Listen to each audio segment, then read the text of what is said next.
Kangge nglajengaken pamaosan tafsir surah Al-Ahqaf ayat pertama. A'udzubillahi minasyaitonirrajim. Bismillahirrahmanirrahim. Suratul Ahqafi Makkiyatun. Surah Ahqaf napa artine Ahqaf niki bukit-bukit. Bukit-bukit yang berpasir. Jadi bukit-bukit ini pun dipenuhi pasir.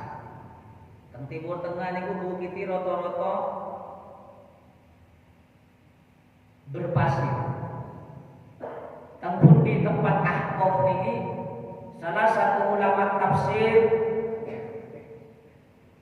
adalah teng negeri Aden, Yaman. Di daerah Yaman menjelaskan tentang kaum Ad. Jadi peradaban kejayaan negeri-negeri yang sangat maju di zaman Syiah di Yaman itu sudah nampak berapa abad yang silam. Sebelum keutusnya Nabi Muhammad di Yaman ini wis negeri yang namanya kaum Ad, yang makhluknya hebat, cerdas, dan mampu mendesain bangunan-bangunan canggih. Iki teng Yaman sejak siang. Makanya saat ini Yaman ini kasarane kok enggak paling negara termaju dibanding peradaban modern. Kan telung Yaman ini lebih kata dia sing memikir akhirat. Bang, tinggal di jenengan bandara di Yaman bangunan enek gedung-gedung bertingkat menjulang langit.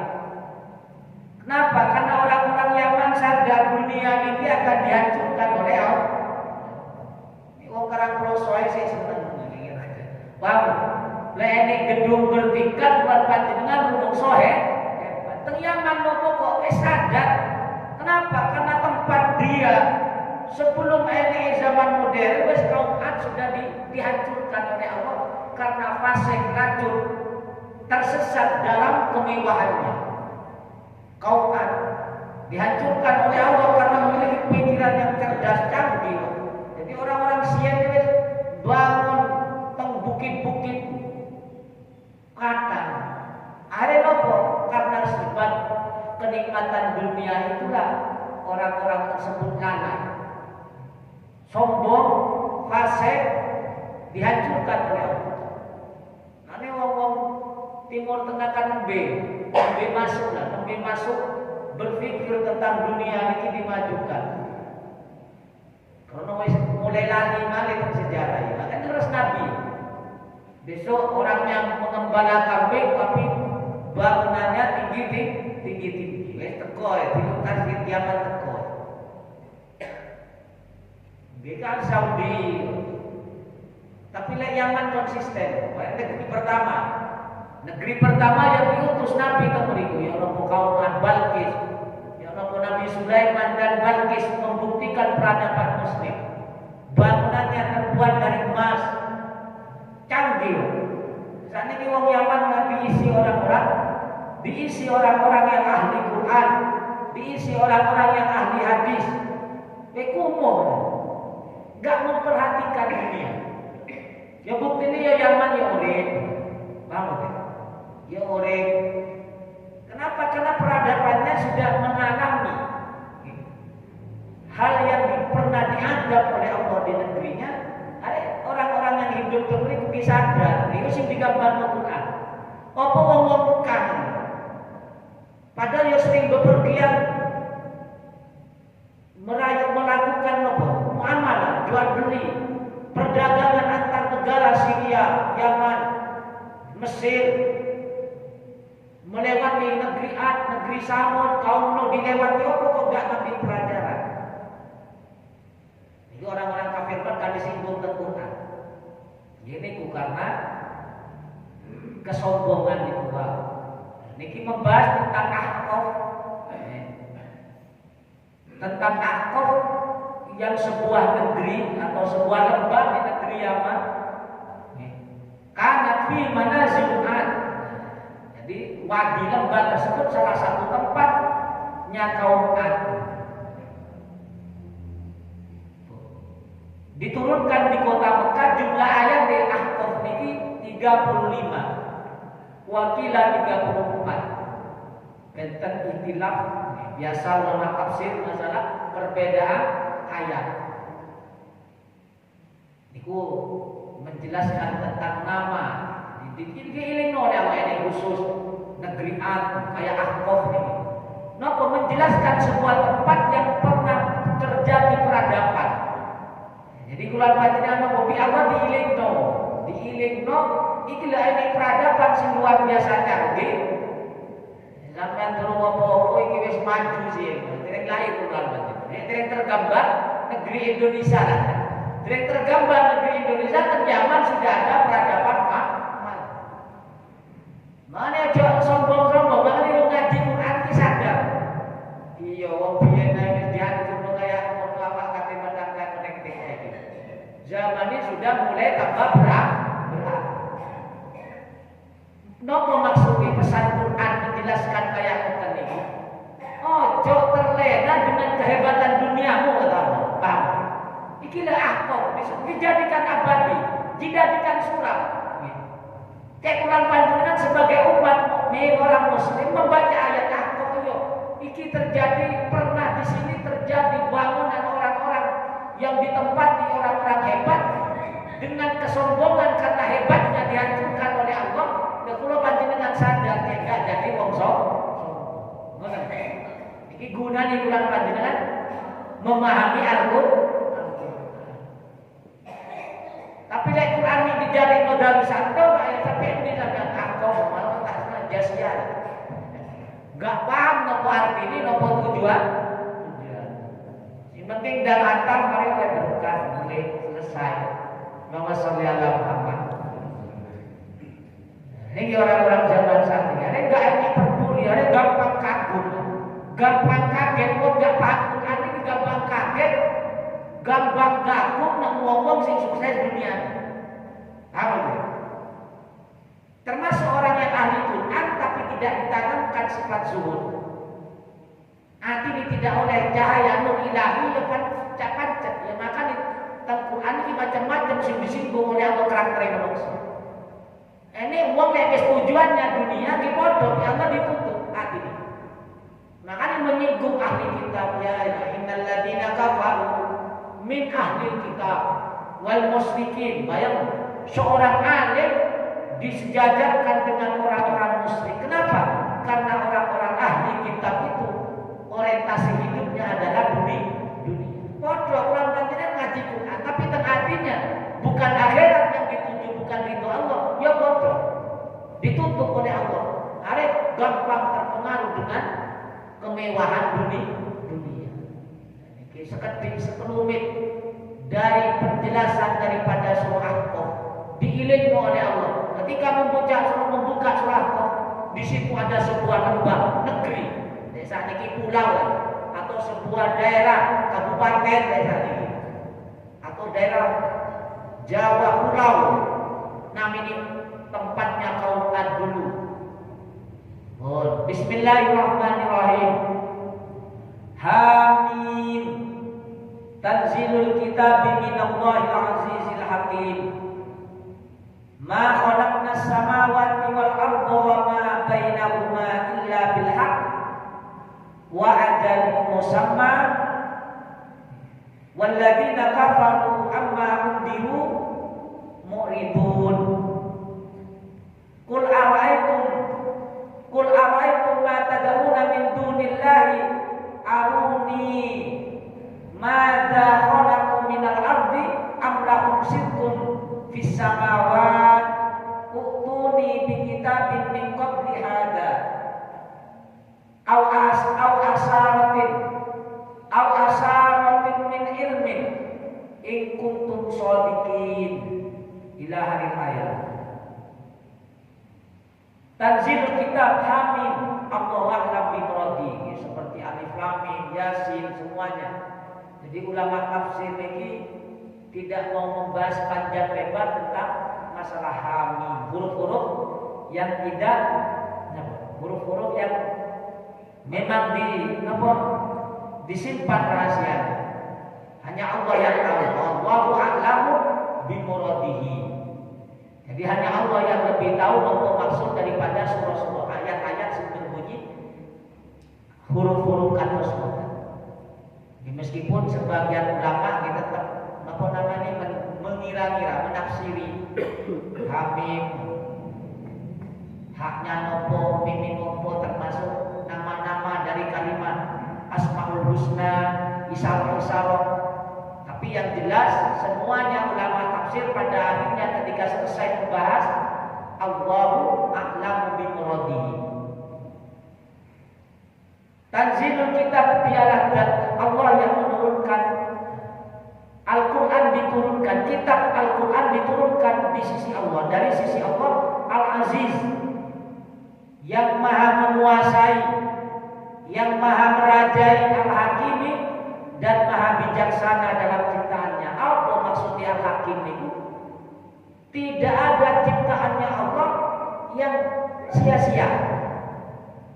Al-Hakim, jadi mulkinya dalam yang menguasai dan yang bijaksana, selalu ciptaannya menghasilkan kemanfaatan dan mengandung kebenaran.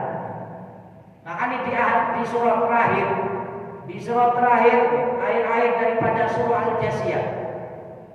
Kemarin menjelaskan ayat ini dzalikum bi'annakum muttakhadtum ayatillahi huzwa wa gharrakumul hayatud dunya fal yawma la yakhrujuna minha wa lahum yustaqabun. Falillahil hamdu rabbis samawati wa rabbil ardi rabbil alamin. Wa lahul kibriya, terakhir. Wa lahul kibriya fis samawati wal ardi wa huwal azizul hakim. Matur-matur dilanjut malih dalam surat Tanzilul Kitabi minallahil azizil hakim. Jenengan menyebut malih sifat-sifat itu. Nopo mengikis, mengingatkan, Allah mengingatkan kemarin ayat surah Jasiyah paling terakhir. Nopo kata walahul kibriya, hanya milik Allah kesombongan. Paham? Walahul kibriya, hanya milik Allah kesombongan. Hanya milik Allah kesombongan di dalam langit dan bumi. Wa huwal azizul hakim, dan dialah Allah Al-Aziz Al-Hakim. Surat terakhir Al-Jasiyah. Al-Aziz Al-Hakim, dia yang maha menguasai dan maha bijaksana, mampu menciptakan sesuatu yang tidak ada yang sia-sia sedikit pun. Semuanya ini manfaat, semuanya mengunsur kebenaran, terkandung kebenaran. Setiap ciptaannya Allah, nopo mau. Cuma ulang panjenengan sumpek ae lek nyamuk, opo manfaatnya jadi virus ini. Apa manfaat ini nyamuk ini nopo wis macam-macam sing remah temeh menurut ulang panjenengan, tapi di sisi Allah dan orang-orang yang marifat, orang-orang yang paham Quran, orang-orang yang paham tentang ayat-ayat Allah, ya gak ini sing aneh-aneh, gak ini sing terbuat sia-sia. Walau kibriya, ini ilmu kali Allah, hanya milik Allah kesombongan. Maka di ayat terakhir itu yang surah Jasiyah ilmu sopo wonge dan ditulis tentang tafsir Ibnu Katsir mengutip sebuah hadis al-kibriya ulidai. Jadi selain dari Allah adalah kesombongan.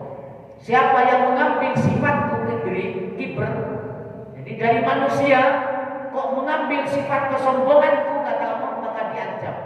Maka bersiaplah kalian untuk menempati nerakanya Allah.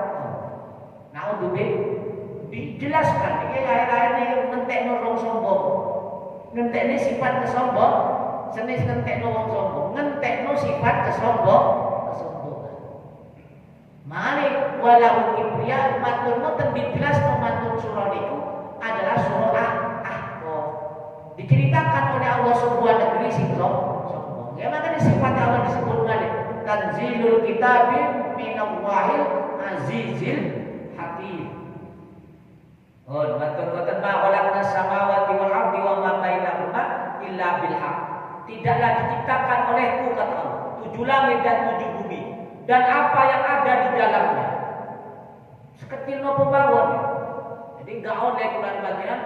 ngremehno makhluk sing enek teng muka bumi. Termasuk apa namanya tumor, virus, ya kan kecil-kecil itu. Semuanya ada hikmahnya. Nopo wa ma bainahuma illa bil haq. Kecuali nopo menunjukkan kebenaran, menunjukkan sifat kekuasaan Allah dan sifat tunggalnya Allah yang Maha Menciptakan. Gak ini lihat. Sing luar biasa mana Allah menggarisbawahi wa ajalin musamma. Dan ada batas waktu yang telah ditentukan. Makanya yang bahas belajar filsafat nih. Niki membantah orang yang mendewa-dewakan akal ini. Oh, Allah membantah kepada orang yang mengandalkan kecerdasan akal. Kenapa orang-orang filsafat ini bulat kayak dijawab? Ngalor nih. Ketika membahas tentang dunia, saking akal yang diikuti, nggak mungkin dunia ini diciptakan. Jadi dunia ini menganggap sudah zaman Zien sudah dapat dengan sendiri. Niki lek orang kecerdasan, lek wong tambah kecerdasan ini harus ini tambah bodoh. Paham? Niki membantah, makanya ulama tafsir Allah menjelaskan wajah musamma. Apa kata Allah ditafsirkan oleh ulama?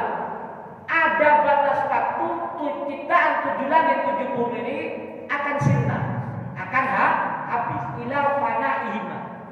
Akan ada batas waktu ini. Makanya sing ditontonkan pertama bukan dunianya, bukan 7 langit 7 buminya, tapi isi ini. Coba manusia sing ngisi ke dalam dunia ini masa. Mulai Nabi Adam terus, mulai kaum Samud terus, Fir'aun terus sampai Nabi Muhammad terakhir akhir zaman pun betul-betul diisi oleh generasi-generasi. Ini generasi sahabat, ini generasi khalifah, ini generasi dinasti-dinasti, raja-raja, mari raja-raja, presiden, pemimpin-pemimpin. Terus mari dilukas entek. Terus diganti ala apa ila ajalin wa ajalin musamma. Semua ciptaannya mengunsur unsur kebenaran, apa kebenaran? Membuktikan kekuasaan Allah dan hanya Allah yang menciptakan boten enten sing bantu. Kamu kinan ini bil haq. Makanya disebut Al-Aziz Al-Hakim karena tidak ada yang membantu. Intinya Allah aja ketika bangun 7 langit 7 bumi. Kayak ini musyawarah rapat ini anggaran pinten gak enek. Bangun lagi. Anggaran pinten pinten diukur di Departemen Pertahanan boten. Semuanya Allah yang menciptakan, bahkan malaikat pun tidak ikut-ikut menciptakan 7 langit 7 bumi.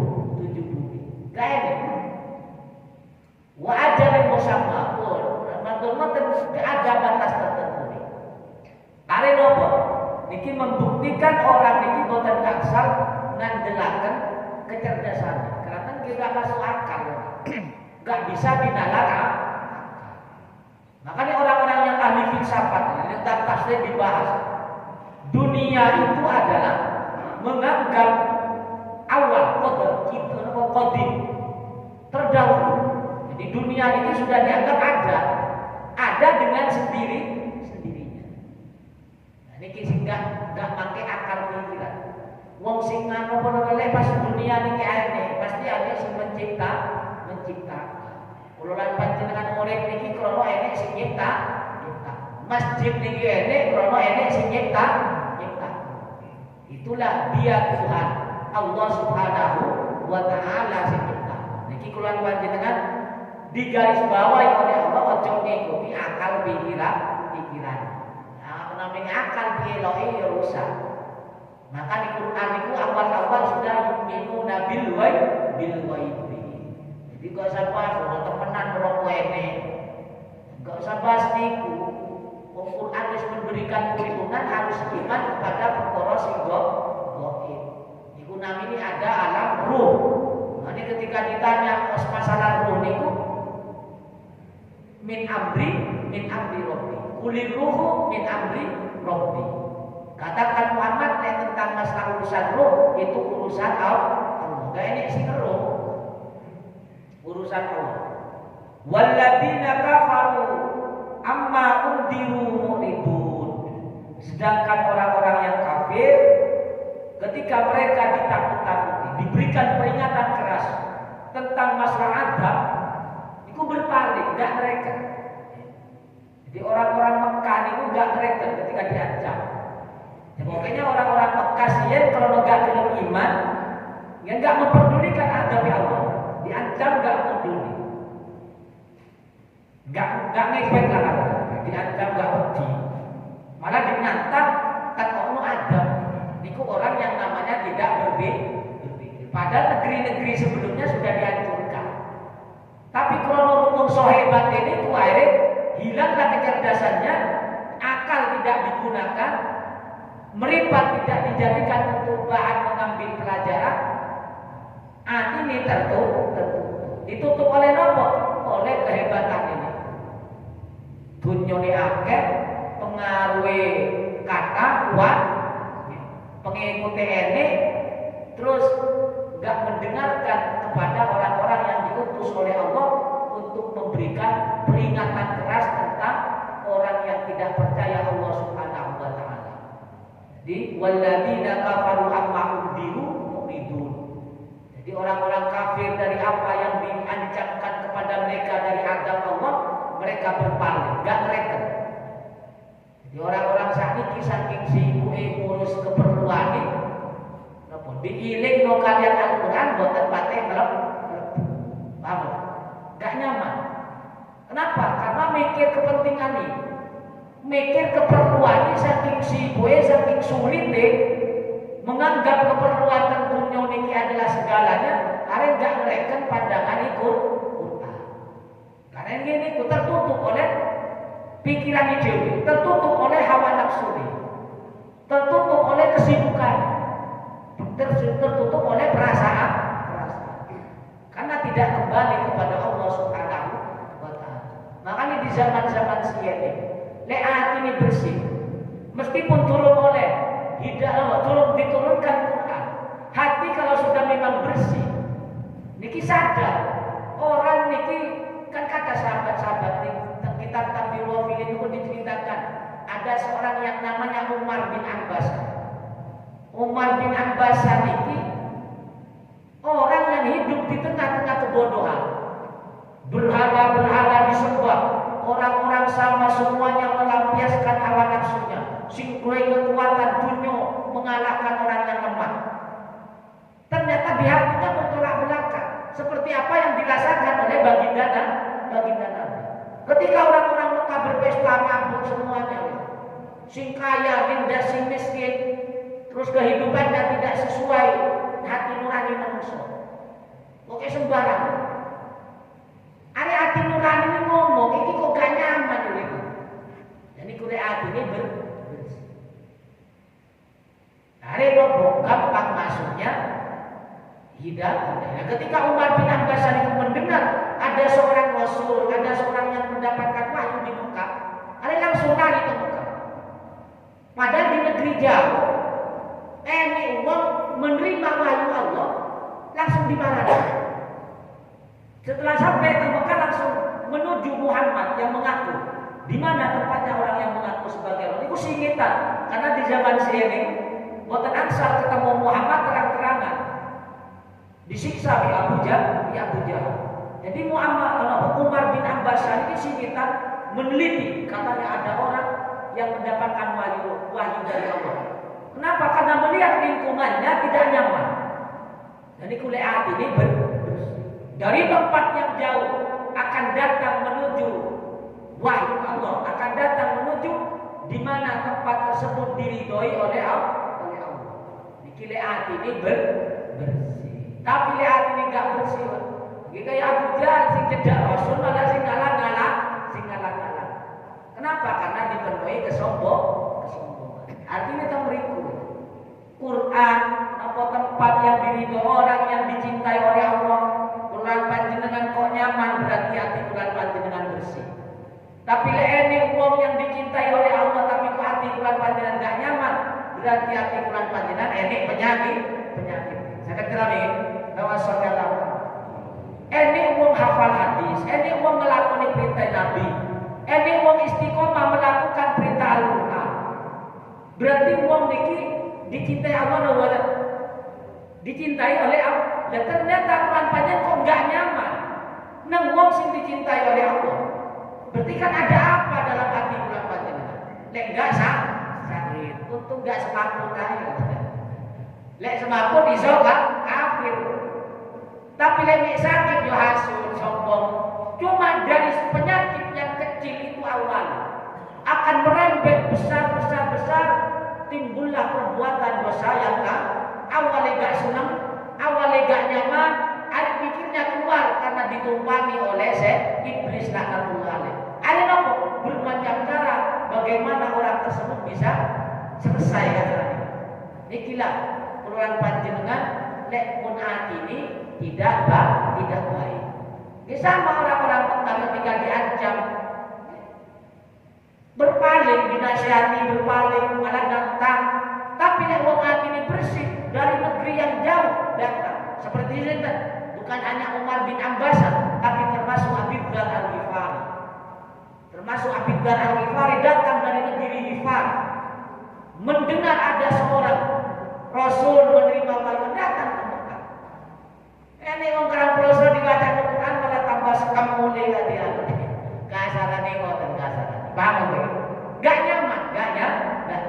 Diberikan ancaman, dibacakan hadis, malah tambah kemeruk. Ada seru apa? Yang penting dunia. Kul kalian di Allah diiling. Ketika orang-orang Mekah berpaling, tidak merespon ancaman Nabi, katakan Muhammad, ara'aitum ma tad'una min dunillahi aruni mada khalaqu minal ardi am lahum syirkun fis samawati utuni bi kitabin min qabli hadza aw asaratin min ilmin in kuntum shadiqin. Kalau enggak masuk, tidak baik enggak masuk diajak. Ayat Allah diminta Nabi, apa itu? Coba ceritakan kepadaku kata.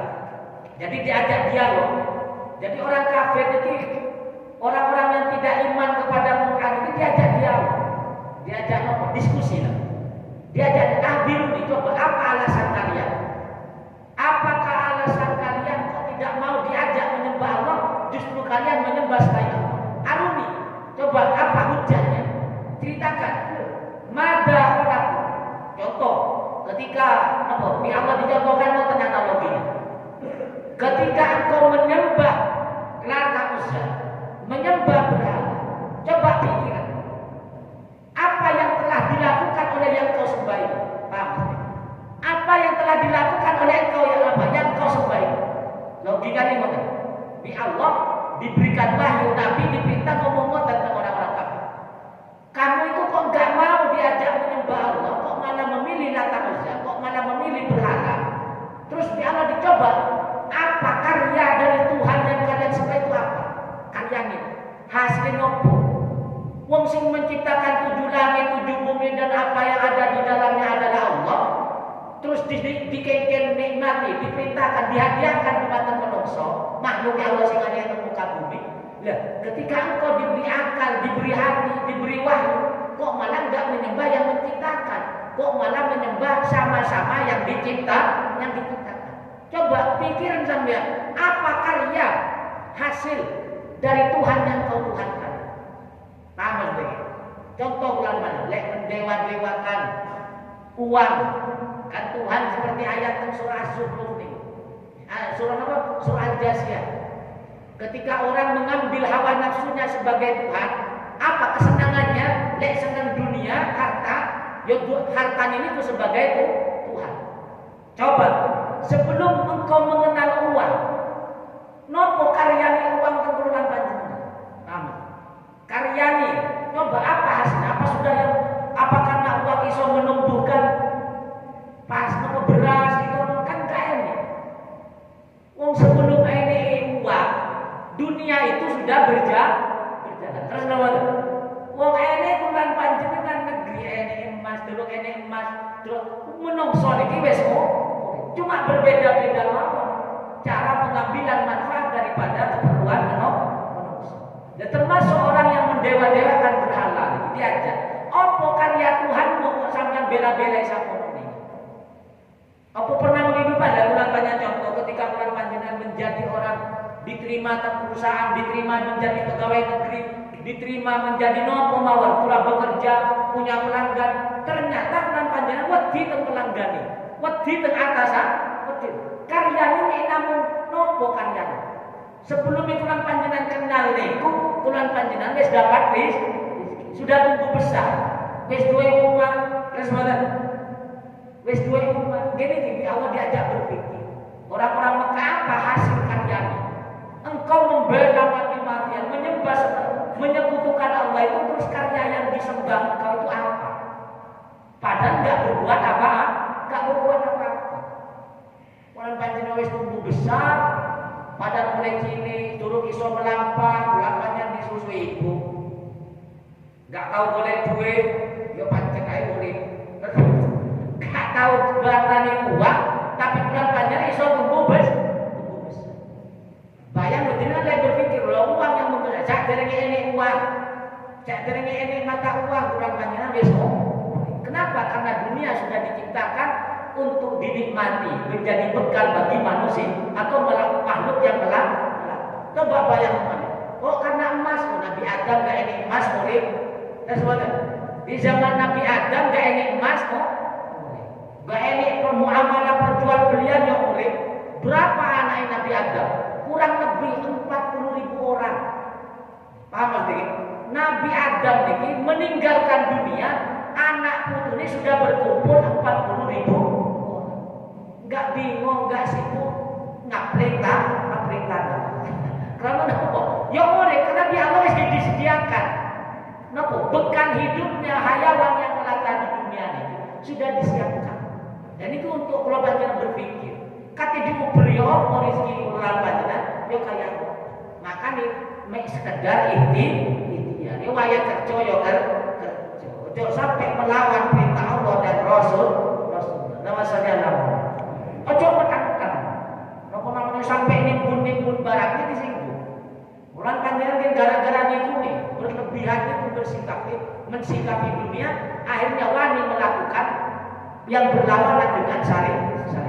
Ini dijak berpikir, apa karyamu, apa karya Tuhan yang kau dewakan itu, apa karyanya, apakah dia milik urun, apa dia pernah berjasa apa kepada engkau, pernah berjasa apa dalam hidupnya, sedangkan urip ini perlu makan, perlu enggak perlu kehagian mewah-mewah boten, perlu makan, perlu terus boten, sedangkan minum mangan ini.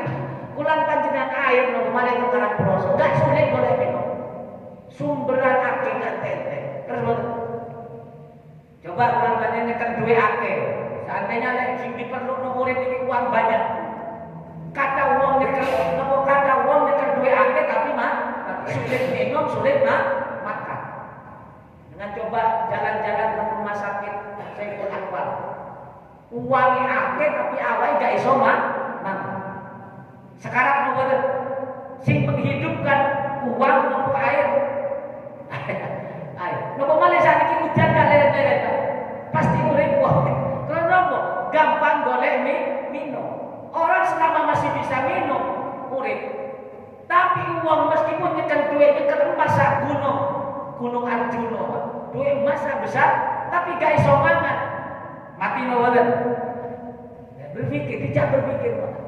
Tapi uang ini dijawab malah itu pikiran-pikiran bulat itu. Padahal Al-Quran tidak berpikir ngoten. Tapi kenapa enggak nyekel duit, tapi lek iso mangan iso urip, napa iso minum sing urip. Terus ngoten. Umane ora enggak duit sing dipangan, mati awak gak kira. Umane kula enggak nyekel duit gampang. Wong niku sing gedhe besar niku sumberé. Besar napa to? Kira-kira lek cukup sak galon gawe ngombe di Senin napa vitamin. Gak kira. Gratis. Bisa mangan. Mari niki dikei sarapan. Urip. Tapi kula panjenengan lek mendewa-dewakan uang, Ternyata banyak orang yang nyetel duit sekarang gak iso mangan, gak iso ngombe. Niki apa karya Tuhan yang kau sembah itu? Apa karyanya? Apa? Kalau nonton kan dilanjutkan ayat. Amlahum sirkun fisamat. Apa mereka menjadi mitra? Kata Allah. Am sirkun lahu. Apakah mereka menjadi mitra ikut urun ketika Allah menciptakan 7 langit 7 bumi? Ya enggak mungkin, Pak. Wong batu disembah, wong duwe disembah, wong duwe diuber kaya. Paham ya? Ketika celaka, bulan panjang umane nyonseh. Ketika bulan panjang kerja ngober, tiba patah kula. Duwe iso balik nopo boten? Duwe iso balik nopo boten? Ketika patah kula atau ketika tek nopo ni organ tubuh bulan panjang dikorbankan. Iki berpikir, nopo berpikirnya? Kalau lan panjenengan itu iku sing di dewa-dewa. Allah yang harus didewakan. Karena apa? Karena Allah lah yang mengatur segala urusan makhluk. Jadi kula ayo ikhtiar lho pancen perumahan iki kok namung sebab wae. Tapi gini ku meskipun gak nyekel duwe yo pancen wa ma min dabbatin fil ardi illa 'ala Allahi rizquha. Nek rezeki sing hanya butuh makan. Pasti lek makan urip menungso. Zaman siang gak enek pabrik beras yo urip. Zaman siang gak enek minuman kemasan yo sehat-sehat. Gak enek zaman siang niku sing duwe rematik, apa namanya? Asam urat. Padahal airnya yang diminum gak usah diproduk. Terus kemudian saat ini bermacam-macam minuman merek, penyakit berwarna-warna. Terus kemudian jenengan coba digalang. Bukan karena uangnya kurang, coba urip sing dia. Makanya orang ketika wis jenuh menyawa kehidupan dunia yang mendewakan dunia, uzlah. Kenapa? Karena sadar ini sudah tidak benar dunia. Niki lek ati iki gak enek penyakit iki sadar. Tapi lek enek penyakit ati gitu terus itu. Terus enggak masuk, pancen sakit. Lek beneran Quran boten krono sakit yo enggak masuk. Amlau sirkun fi sama. Apakah mereka berhala-berhala tersebut ikut urun, ikut andil menjadi mitra penciptaan langit bersama Allah? Uktuni kata Allah. Coba jelaskan. Ada kitab apa? Apa ada di Taurat, di Injil, di Zabur, di mushafnya Nabi Ibrahim, di mushafnya Nabi Nuh? Pernahkah Allah memerintah untuk menyembah selain Allah? Gak enek. Tujuannya Allah menciptakan bulan panjenengan miknamu kengken ibadah. Makanya ini anggapan wong muslim kudu sugih. Wong iku penyesatan. Paham to iki? Wong muslim kudu sugih. Nek kudu sugih iki menungso sing awan gak iso sugih. Terus wong muslim kudu enek nopo wong sing nyampe ngono. Wong muslim kudu sugih jare to. Iki bikin bahaya pemahaman. Tapi nek wong muslim menungso dikengken ibadah, bener ada ayatnya. Nggih kan? Wa ma khalaqtul jinna wal insa illa liya'budun. Tapi lek wong muslim kudu sugih, terus logikane rusak. Napa logikane? Kenapa? Karena wong muslim harus melakukan ibadah haji. Haji harus pakai biaya. Niki haji sing mampu banget. Sing mampu. Lek enggak mampu ya enggak usah wajib haji. Kulan panjang lenggah ngoten iki mantun ngoten salat 2 rakaat wis ngalahno wong sing ibadah haji. Lek sing haji durung karuan kok enek pamire kan iki.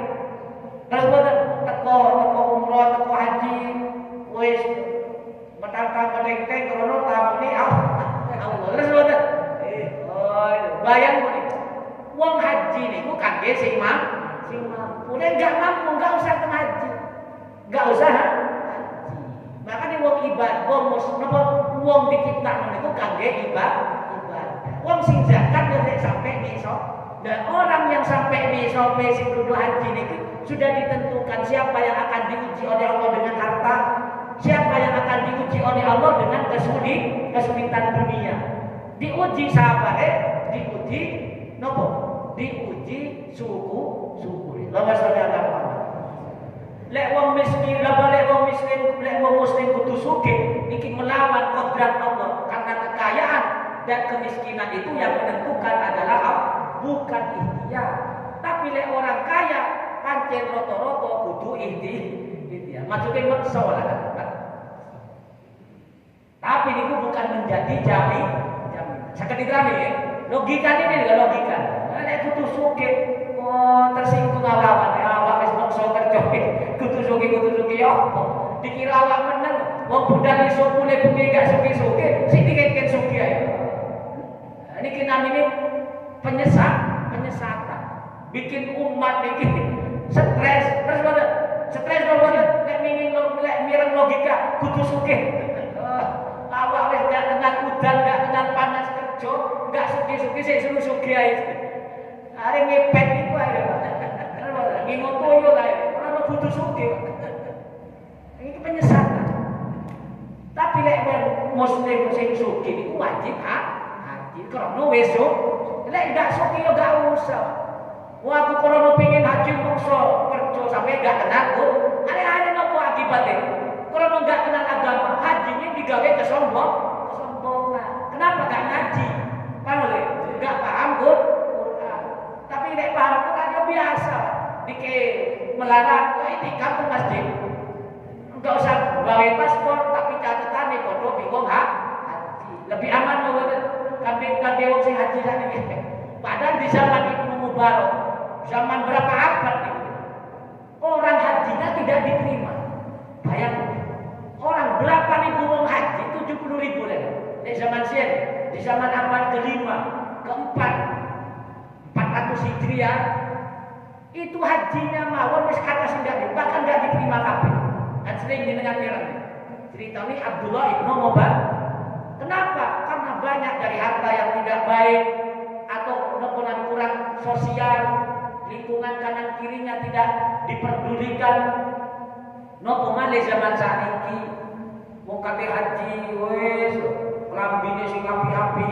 Padahal itu lek teng kitab Ihya, orang kate budal nang Mekah itu diibaratkan orang yang menuju panggilan Allah, menuju alam akhir, tapi badai paling api dewi, kudu dikawal, diterbangi barang, paham ya? Diterbangi barang. Hari sing ngaji, pedang menenteng boleh haji, kalau wis gelar haji, sehingga haji diremeh, abah tadi, sehingga haji dianggap rendah. Niki penyesatan yang luar biasa. Makanya pun sampai salah memahami agama. Mungkin bulan panjenengan ini Allah ditantang. Coba tunjukkan kitab mana yang menjelaskan ada orang yang menuhankan selain Allah. Dikaitkan pulang mendewakan harta, dikaitkan suruh maksa kerja ayo. Tapi Nabi dikaitkan kerja cek enggak minta, paham ya?